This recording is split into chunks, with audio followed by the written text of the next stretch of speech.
State Department official came forward with everything Obama, Hillary were doing this with refugees by Gary Mayer for USA Politics Today.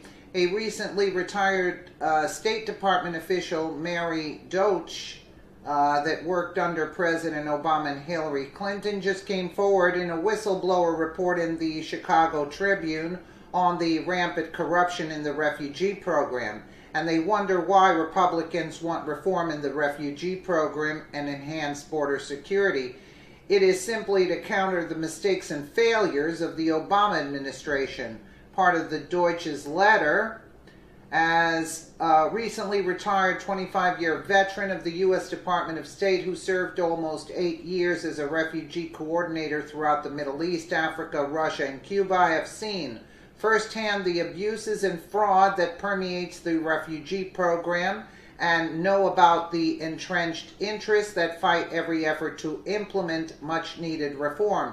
Despite claims of enhanced vetting, the reality is it is virtually impossible to vet an individual who has no type of an official record, particularly in countries compromised by terrorism.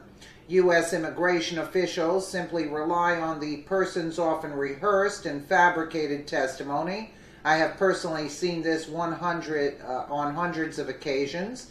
As a refugee coordinator, I saw the exploitations, inconsistencies, and security lapses in the program, and I advocated strongly for change.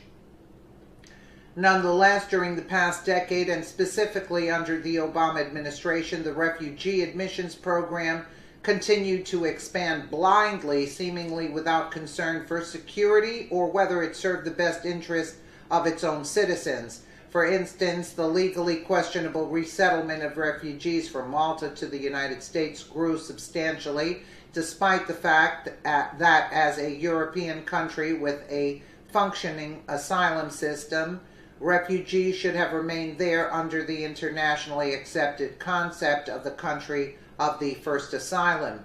Similarly, the special, quote, in-country refugee program in Cuba and Russia continue, although they are laden with fraud and far too often simply admit economic migrants rather than actual refugees. The Obama administration expanded the refugee program without consulting anyone and without the safety of American citizens, as well as there being better places for refugees to go. Obama and Hillary Clinton also worked to counter reform in the vetting process because they didn't want better vetting. Wow. They don't care about our safety and never have. The best part is that Deutsch believes in Trump's ban. This is a woman that has seen firsthand the horrible gaps in our refugee and immigration programs. Now, while Obama and his family enjoy a beach vacation, the poor American people are left to deal with the burden and consequences of Obama's incompetence and seemingly deliberate actions to allow more and more refugees into the country. Share this everywhere to show that Obama and Hillary Clinton never wanted to protect this country. I wouldn't even add from terrorists, just they don't want to protect it. That's it. And let the taxpayers, the working class, support them. That's what they wanted. They wanted to bring this country down to third world, and they were being handsomely paid off by George Soros. You can bet your anything on that. Let me know what you guys think in the comments below. And again, thank you so much for watching. Let's bring in Alan Dershowitz, Harvard professor emeritus. He's also the author of a great book. It's called Trumped Up. He's a lifelong Democrat, a friend of this show. Alan, what did you make yesterday of the grilling by Republicans of the FBI director who, because it does appear there is a political bias at some of the top levels of the FBI? Well, first of all, I want to wish everybody a Merry Christmas and a Happy Hanukkah. I wish I were back on my university campus so I could help Christians celebrate Christmas, Jews celebrate Hanukkah, and Muslims celebrate their holidays. Let's celebrate every holiday and wish everybody good tidings on every day. Look, I think it's just proof of what's happening, the politicization of the criminal justice system. That's why right from the beginning I wanted to have a nonpartisan commission looking into this. When you have Congress look into it, the Republicans try to gain political advantage, the Democrats try to gain political advantage. When you have a special counsel lock her up against Hillary Clinton, lock him up against Donald Trump, I just think we have to move back and start looking at things objectively and scientifically and finding out what really happened. Now, I think we do see some bias among some FBI agents, but I'm sure the bias operates both ways. I'm sure there are people who are Trump supporters, people who are Clinton supporters, and what we have to do is make sure that people who have strong views recuse themselves from participating in any investigation. Professor, you always talk about, is the conduct ultimately criminal? Is there something in the code? If we see that there is extreme bias at the top of the FBI, maybe collusion to hurt President Trump, are there crimes that you would see having been committed that would need to be investigated? No, I don't see crimes. I see ethical violations that the Justice Department or the FBI might want to look into.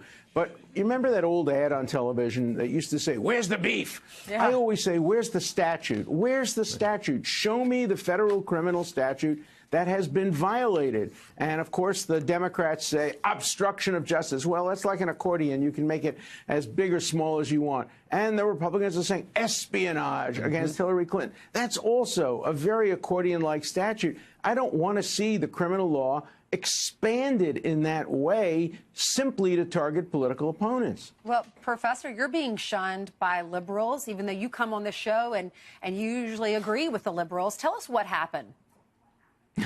Well, I call it the Donald Trump diet. I've lost 7 pounds because my liberal friends have stopped inviting me to dinner parties. And so after 4 years, I'll be back to my high school weight.